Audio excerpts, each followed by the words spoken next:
Bismillahirrahmanirrahim. Assalamualaikum warahmatullahi wabarakatuh. Perkenalkan, nama saya Isgyar Muhammad Rizky Tomoka, dosen Fakultas Fisip, Ilmu Sosial dan Ilmu Politik, Program Studi S1 Ilmu Administrasi. Pada pertemuan kali ini, saya ditugaskan untuk mengampuh mata kuliah Administrasi Pemerintahan Daerah atau Kota yang terdiri daripada 3 SKS. Di mana dalam 3 SKS itu, untuk SKS pertama, di mana berisi tentang penelitian ataupun praktek lapangan. Untuk 2 SKS berikutnya, lebih mengacu pada pertemuan dalam kelas dan juga interaksi yang menimbulkan diskusi antara mahasiswa dan dosen. Untuk capaian metode pembelajaran sendiri, saya menggunakan 2 metode. Metode pertama adalah ceramah dan metode kedua adalah diskusi. Di mana metode ceramah sendiri, saya sebagai dosen memaparkan materi dalam bentuk teori, kemudian diskusi di mana mahasiswa diharuskan untuk berperan aktif dalam setiap kali pertemuan agar terbentuknya feedback yang baik antara dosen dan mahasiswa yang menimbulkan diskusi yang positif. Kemudian untuk CPL dari Prodi Administrasi, berikut menginterpretasikan sikap profesionalisme dalam integritas. Kemudian konsep teori administrasi, organisasi birokrasi kebijakan publik, pelayanan publik, perilaku organisasi, keuangan negara, fenomena administrasi, dan tata kelola pemerintahan. Kemudian berikutnya, mahasiswa mampu mengambil keputusan secara tepat dalam konteks penyelesaian masalah di bidang keahlian berdasarkan hasil analisis informasi data. Kemudian, mahasiswa mampu mengusulkan ide, gagasan, reformasi kebijakan, dan manajemen pelayanan publik. Berikutnya, CPMK, mahasiswa menjelaskan teori dan konsep serta ruang lingkup administrasi negara. Berikutnya, mahasiswa menjelaskan faktor-faktor yang mempengaruhi pelaksanaan otonomi daerah. Kemudian berikutnya, mahasiswa menjelaskan evaluasi kritis terhadap implementasi otonomi daerah. Berikutnya untuk CPL sub CPMK, mampu menjelaskan memahami tata tertib perkuliahan, RPS dan mata kuliah dalam integrasi akademik, mampu menjelaskan menganalisis optimalisasi peran DPRD dalam penyelenggaraan pemerintah daerah, mampu menjelaskan beberapa sikap penting dari hubungan antara kelembagaan, eksekutif, dan legislatif daerah. Deskripsi singkat mata kuliah. Mata kuliah ini merupakan mata kuliah wajib bagi mahasiswa administrasi. Mahasiswa mampu menjelaskan konsep-konsep teori dan ruang lingkup administrasi pemerintahan daerah, faktor-faktor yang mempengaruhi pelaksanaan otonomi daerah, birokrasi dan manajemen pemerintahan, evaluasi kritis terhadap implementasi otonomi daerah, serta menganalisis optimalisasi peran DPRD dalam penyelenggaraan pemerintahan daerah. Beberapa sisi penting dari hubungan antara lembaga eksekutif dan edukatif di daerah. Berikutnya untuk bahan kajian materi pembelajaran dibagi menjadi 7 bagian, kemudian ada 3 pustaka dan kemudian ada beberapa pendukung. Ya, yang pertama konsep administrasi pemerintahan daerah. Kemudian yang berikutnya manajemen pemerintahan Indonesia. Kemudian manajemen sumber daya manusia, kemudian yang keempat manajemen keuangan pemerintah daerah, dan manajemen pelayanan umum. Yang kelima, konsep good government dan pelayanan otonomi daerah. 6. Faktor-faktor yang mempengaruhi pelaksanaan otonomi daerah Indonesia. Ketujuh, optimalisasi peran DPRD dalam penyelenggaraan pemerintah daerah. Kemudian saya di sini menggunakan pustaka nomor 1, Undang-Undang nomor 23 tahun 2004 tentang administrasi pemerintahan daerah. Kemudian nomor 2, Barata Kusuma Supriyadi Dedi 2011, Otonomi Pelayanan Pemerintah Daerah PT Gramedia Pusat Utama Jakarta. Kemudian yang ketiga, LAN 1997, Sistem Administrasi Negara Indonesia, Jilid Cetak Ketiga, PT Gunung Agung Jakarta.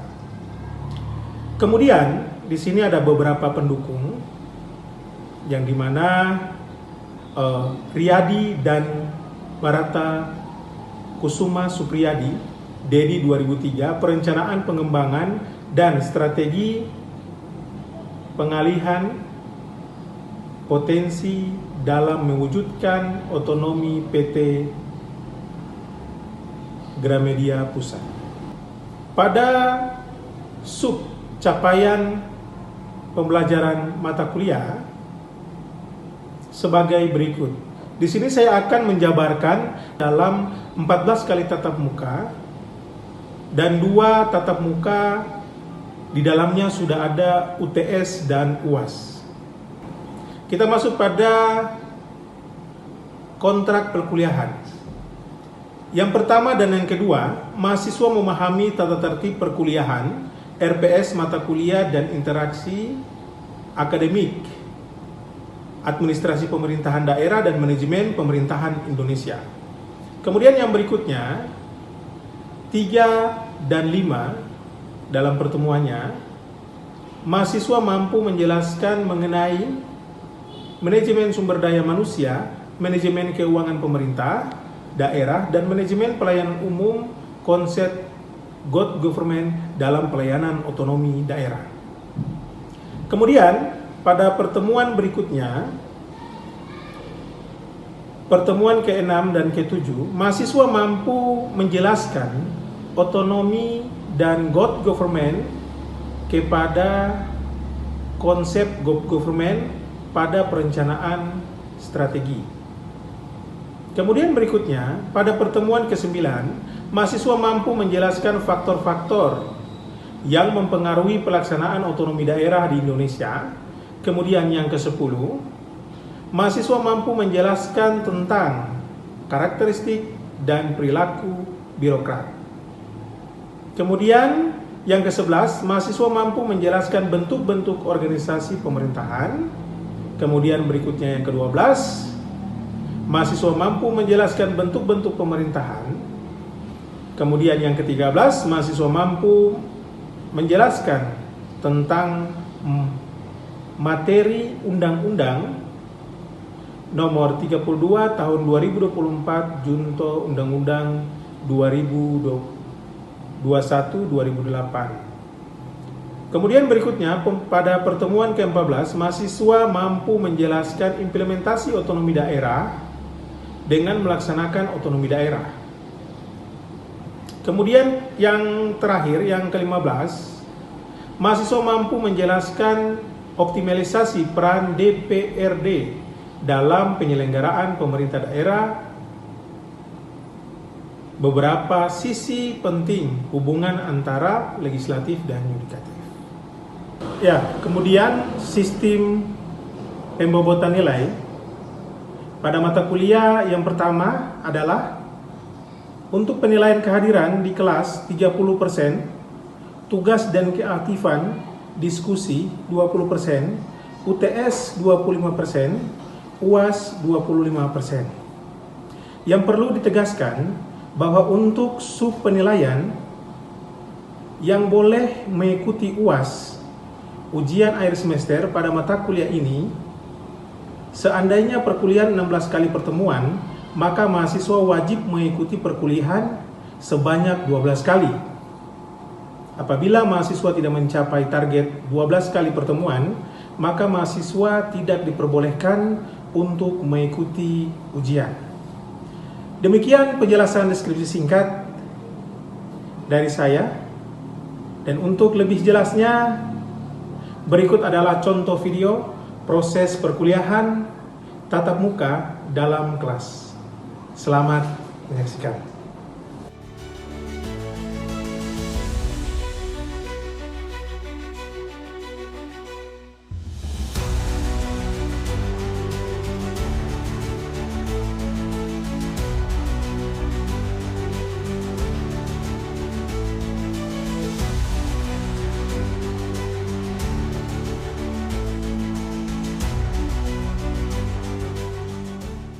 Assalamualaikum warahmatullahi wabarakatuh.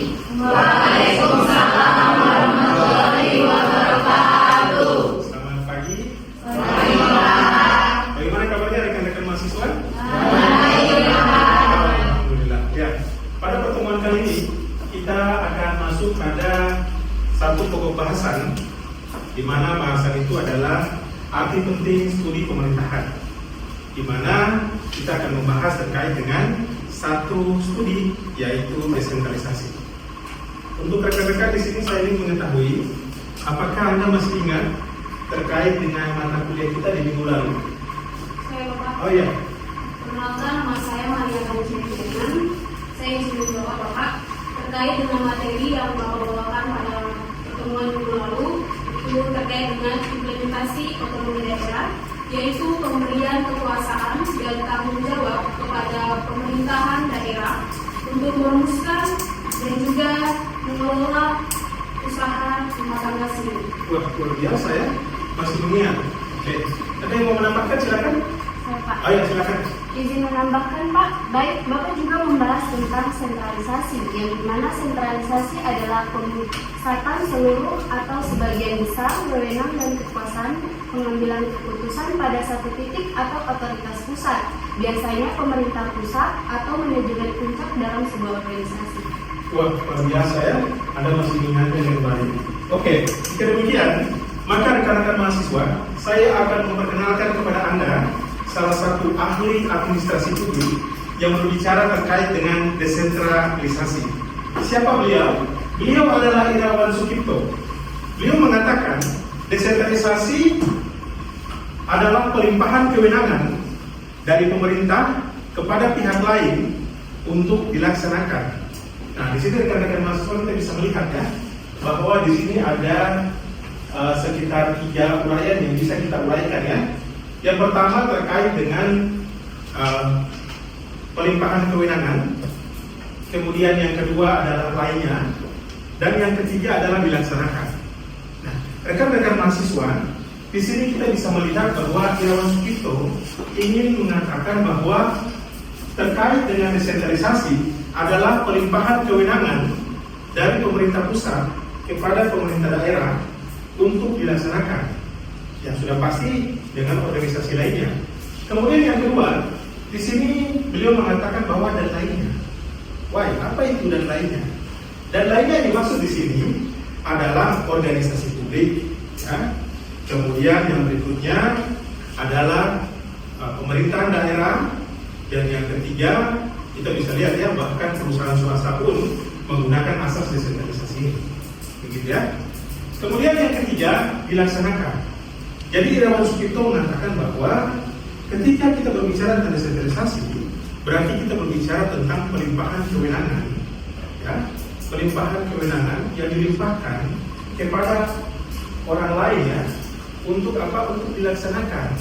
Sudah pasti dengan tanggung jawab dan akuntabilitas yang jelas, gitu ya. Rekan-rekan mahasiswa, ketika kita berbicara tentang akuntabilitas yang jelas, maka di sini sudah hal yang biasa ya. Kita sering dalam administrasi publik selalu berdiskusi terkait dengan akuntabilitas ya. Akuntabilitas seperti biasa ya, di mana adalah kewajiban untuk mempertanggungjawabkan tentang apa? Mempertanggungjawabkan terkait dengan keputusan dan juga kebijakan yang diambil.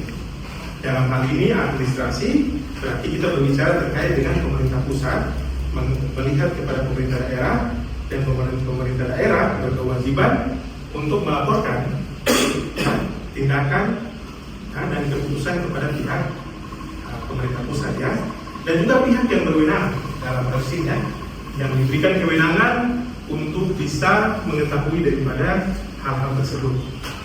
Gitu ya, rekan-rekan mahasiswa. Dari sini mungkin ada yang ingin bertanya, saya persilakan. Ya, silakan berdiri.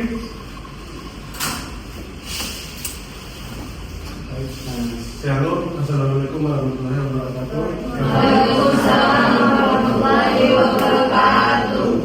Perkenalkan, nama saya Betula Lombok. Di sini saya bertanya tentang beberapa poin yang sudah Bapak sampaikan. Yaitu pertanyaan saya, apa tantangan dari desentralisasi? Wah, silakan dulu ya, pertanyaan yang bagus, beri aplaus buat teman Anda. Semangat ya. Ya, jadi di sini ketika kita berbicara tentang tantangan daripada desentralisasi, sudah pasti kita ada ya tantangannya ya. Nah, di sini kan Irawan Sucipto telah menjelaskan bahwa ada pelimpahan kewenangan dari pemerintah pusat kepada pemerintah daerah. Berarti di sini otomatis di sini harus ada koordinasi. Nah, ini yang menjadi kesulitan. Salah satu kesulitan untuk berkoordinasi antara pemerintah daerah kepada pemerintah pusat dan sebaliknya. Itu salah satu ya kelemahannya. Kemudian yang kedua, berbicara tentang pengawasan. Desentralisasi ini adalah kita berbicara tentang pengawasan, ya. Bagaimana pemerintah daerah bisa mengawasi dan pemerintah pusat mengontrol daripada desentralisasi itu menjadi baik, ya. Kemudian yang ketiga daripada kelemahan dalam desentralisasi, yaitu kita bisa melihat, coba rekan-rekan lihat ya, rekan-rekan pikirkan bersama bahwa banyak sekali daerah-daerah pemerintahan ya, khususnya ketika kita berbicara tentang Indonesia. Otomatis ketika desentralisasi ini dipraktekkan, maka yang menjadi unik adalah keseragaman daripada program-program itu. Bagaimana pemerintah pusat bisa memberikan program yang sama, ya, itu menjadi tantangan dan kesulitan ya. Jadi kesulitan bagi negara-negara atau pemerintahan yang memiliki desentralisasi, asal desentralisasi itu menjadi suatu tantangan yang harus dilakukan dengan baik. Bisa diterima ya? Oke, kita lanjut ya. Ya, kemudian yang berikutnya, mengapa desentralisasi itu muncul di negara-negara dan juga pemerintahan? Alasannya cuma dua, rekan-rekan mahasiswa ya. Yang pertama kita berbicara tentang administratif, dan yang kedua kita berbicara tentang politis. Ya, kita bisa lihat ya, Bapak sudah jelaskan tadi terkait dengan administratif ya. Kita bisa lihat efektivitas dan efisien. Jadi ketika administratif itu berjalan dengan baik, ya, dalam pengawasannya, pengendaliannya, juga pengontrolannya, maka dengan sendirinya efektivitas dan efisiensi daripada pengelolaan pemerintahan itu bisa menjadi baik. Begitu ya. Rekan-rekan mahasiswa, kita lanjut pada pembahasan berikutnya terkait dengan subsidiaritas. Subsidiaritas muncul pada tahun 1999 di PBB, kemudian berkembang. Apa pahaman ini? Pahaman ini berbicara bahwa polemik-polemik, kemudian kasus-kasus yang ada di daerah itu hanya bisa diselesaikan atau dituntaskan oleh agen-agen pemerintahan yang ada di daerah. Ya, ini pahamannya. Jadi ketika agen-agen di pahaman itu bisa memanage dengan baik, maka itu bisa berjalan dengan baik ya. Anda bisa lihat di situ program-program pemerintahan atau kinerja-kinerja pemerintah itu lebih efektif dan efisien jika ditangani oleh pemerintah atau agen-agen pemerintah di daerah, ya, sehingga pahaman ini bisa menjadi efektif dan efisien. Kemudian berikutnya kita berbicara tentang politis. Jadi desentralisasi ini bukan hanya dia muncul, tapi dia ditawarkan. Desentralisasi ini juga ditawarkan. Mengapa ditawarkan? Semisalnya ketika ada pergesekan antara pemerintah pusat dan pemerintah daerah, maka desentralisasi ini akan ditawarkan. Ditawarkan untuk apa? Menjaga stabilitas daripada politik itu. Kemudian juga akan memunculkan, dengan desentralisasi ini akan memunculkan ekonomi atau keadilan ekonomi ini. Ketika keadilan ekonomi itu berjalan dengan baik, maka otomatis tidak ada yang berbicara lain ya. Tetapi kalau tidak ada keadilan antara pemerintah pusat pada pemerintah daerah terkait dengan ekonomi, maka yang terjadi seperti kasus-kasus yang bisa Anda lihat rekan-rekan ya, banyak separatisme yang muncul ya. kemudian banyak orang membuat petisi-petisi setiap warga negara, sehingga bahkan ya yang tidak kita inginkan yaitu meminta untuk berpisah. Ya, kenapa? Tidak ada keadilan daripada ekonomi itu sendiri. Oke ya, kita lanjut. Nah, kemudian kita berbicara tentang desentralisasi, sudah pasti ada efek negatif ya dan positif. Ya, sederhananya ya, apa sih akibat yang muncul daripada penerapan desentralisasi itu? Kita lihat daripada kelebihan dan kelemahannya ya. Oke, yang pertama kita lihat dampak daripada kelebihan daripada desentralisasi. Yang pertama adalah memangkas birokrasi. Rekan-rekan mahasiswa, dengan adanya desentralisasi ini, ketika seseorang menginginkan sesuatu, dia tidak perlu lagi langsung ke pusat, ya.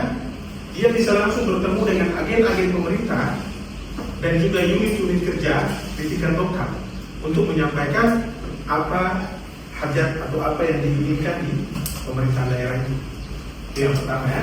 Kemudian yang kedua, meningkatkan efisiensi pemerintahan. Ya, sudah Anda tahu ya, ketika efisiensi itu muncul, maka itu akan bisa berjalan dengan baik kan.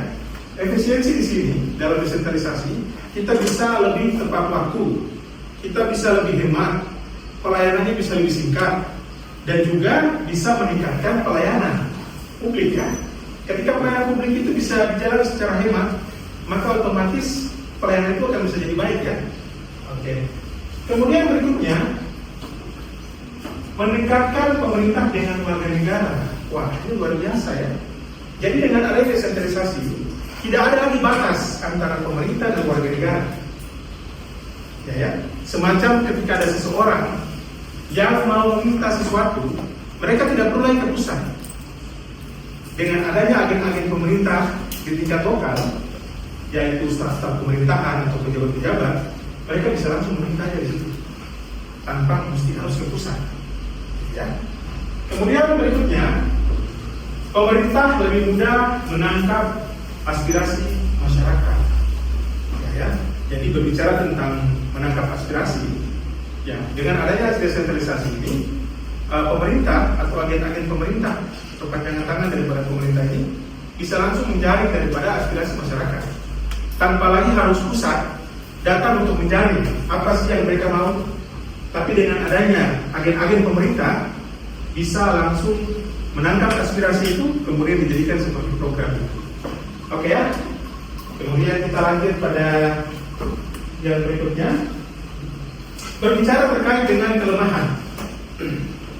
Bisa kelihatan tulisannya? Bisa sekali.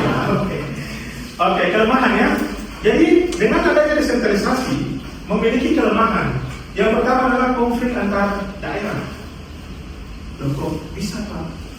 Dengan adanya desentralisasi kok malahan muncul konflik di daerah? Ya, salah satu contohnya yaitu SDA, sumber daya air. Ya. Contohnya ya, ketika satu pemerintahan A dengan pemerintahan B misalnya ya, ada aliran air yang menghubungkan antara satu pemerintahan ke pemerintahan lainnya. Ya, itu hanya bisa diselesaikan ketika dua pemerintahan yang duduk bersama untuk menyelesaikan program yang ada ya terkait dengan pengatasan banjir, contohnya kita di Indonesia. Ya. Kemudian yang berikutnya, persaingan antar daerah. Jadi desentralisasi ini kan tidak menyeluruh ya, keseragaman juga mungkin masih diusahakan oleh pemerintah. Tetapi di sini ketika kita berbicara terkait dengan persaingan, maka daerah yang kaya akan semakin kaya, dan daerah yang miskin akan tetap di situ atau mungkin lebih miskin. Mengapa demikian? Karena start daripada pembangunannya. Ya. Kan tadi kan kebijakan itu sudah diberikan oleh pemerintah ya, pemerintah daerah. Kemudian pemerintah daerah itu sudah pasti akan membuat program-programnya. Pemerintah yang barusan mekar akan berbeda, sehingga mereka akan buat persaingan di situ. Oke ya. Kemudian berikutnya, problem distribusi ekonomi. Nah, dengan adanya problem distribusi ekonomi, contohnya ya, kita bicara terkait dengan otonomi daerah. Ya. Ketika otonomi daerah itu dibuat, ya, dirancang, kemudian diberikan kepada setiap daerah, maka di sini ketika pemerintah itu tidak mampu untuk mengolahnya dengan baik, maka akan ada ketimpangan Dan ketika muncul ketimpangan, maka problem daripada ekonomi itu akan muncul. Kemudian yang ketiga, mohon maaf ya, kemudian yang terakhir, yaitu munculnya raja-raja kecil di daerah. Ya, inilah yang ditakuti oleh praktisi dan juga dunia akademik ya, terkait dengan proses desentralisasi. Oke, dari pemaparan materi daripada Bapak, ada yang mau bertanya, silakan. Oh ya, silakan Bapak ini. Perkenalkan nama dulu. Ya. Assalamualaikum warahmatullahi wabarakatuh. Perkenalkan nama saya Akhil Tenggo. Di sini saya ingin bertanya terkait munculnya raja-raja kecil di daerah. Pertanyaan saya adalah bagaimana keberadaan raja-raja kecil mempengaruhi efektivitas pelayanan publik di tingkat kota dan daerah. Wah, super sekali pertanyaannya ya, luar biasa. Oke, jadi di sini yang dimaksud dengan raja-raja kecil itu adalah pemimpin-pemimpin daerah yang dimana pemimpin-pemimpin daerah itu merasa memiliki legitimasi yang tinggi. Ketika pemimpin daerah itu memiliki legitimasi yang tinggi, dia berbicara bahwa keputusan saya adalah keputusan yang mutlak, ya. Kemudian langkah saya adalah langkah yang mutlak, keputusan saya adalah keputusan yang mutlak ya. Dan itu akan mempengaruhi ya semua sendi-sendi. Inilah yang ditakuti. Ketika agen-agen pemerintah itu sudah merasa memiliki legitimasi yang tinggi, makanya akan susah untuk dikontrol. Begitu ya. Saya rasa bisa diterima ya. Bisa ya. Oke, rekan-rekan mahasiswa, saya rasa cukup ya pertemuan kita pada hari ini. Saya rasa kita akan lanjut dengan absensi ya. Nanti rekan-rekan mahasiswa dipersiapkan ya untuk nanti Anda masukkan password Anda ya. Oke, saya absen ya. Anda lihat nama Anda kemudian katakan hadir ya. Alina yang Ini tidak ada Pak. oh tidak ada ya.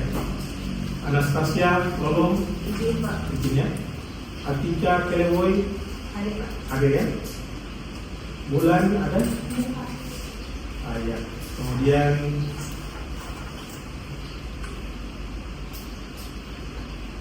Santika ada. Ya. Saya. Diana ada. Ya. Saya absen tadi yang hadir ya. Oke. Ya, nanti Anda siap untuk verifikasi ya. Oke, saya rasa sudah selesai ya persepsi daripada kita. Kita sudah selesai mengabsen. Maka berakhirlah pertemuan kita pada hari ini ya. Rekan-rekan mahasiswa selalu berpikir positif ya, bahwa negara ini akan ada di tangan-tangan Anda semua ya. Saya yakin banyak sekali ya yang masih ingin bertanya ya, tapi kita bisa diskusi. Kita bisa diskusi setelah daripada proses perkuliahan ini ya. Kita bisa diskusi. Ingat ya, sesuatu apapun itu tidak akan sempurna ya, melainkan kita sendiri yang melakukannya. Sesuatu yang sempurna tidak harus sempurna yang kita inginkan, tapi bagaimana cara kita belajar untuk mengerjakannya ya. Yang rekan-rekan mahasiswa seperti biasa dalam pembelajaran saya, setelah daripada proses pembelajaran kita ini, kita tutup dengan doa agar apa yang kita dapatkan hari ini bisa bermanfaat di dunia ini ya, bangsa dan negara kita Indonesia, dan juga akhirat kita kelak. Mari rekan-rekan mahasiswa kita tutup dengan doa ya, sesuai kepercayaan dan keyakinan kita masing-masing. Berdoa dimulai.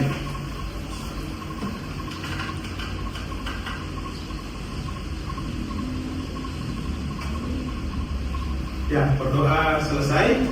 Ya, sampai jumpa ya rekan-rekan mahasiswa pada kelas berikutnya. Tentunya dengan saya Rizky Muhammad Rizky Tumuka, masih dengan mata kuliah yang sama ya. Jangan semangatnya harus terus ya. Sampai jumpa ya.